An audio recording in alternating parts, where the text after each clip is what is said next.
Ubuntu. Ubuntu is a very nice story from Africa. The motivation behind the Ubuntu culture in Africa. An anthropologist proposed the game to the African tribal children. He placed a basket of sweets near a tree and made the children stand 100 meters away.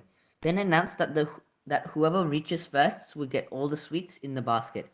When he said ready, steady, go, do you know what all these children did?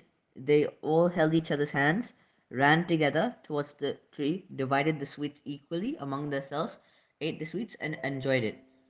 When the anthropologist asked them why they did so, they answered Ubuntu, which meant, how can one be happy when the others are sad?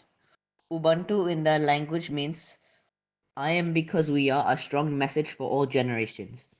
Let all of us have this attitude and spread happiness wherever we go. Let's have an Ubuntu life. I am because we are.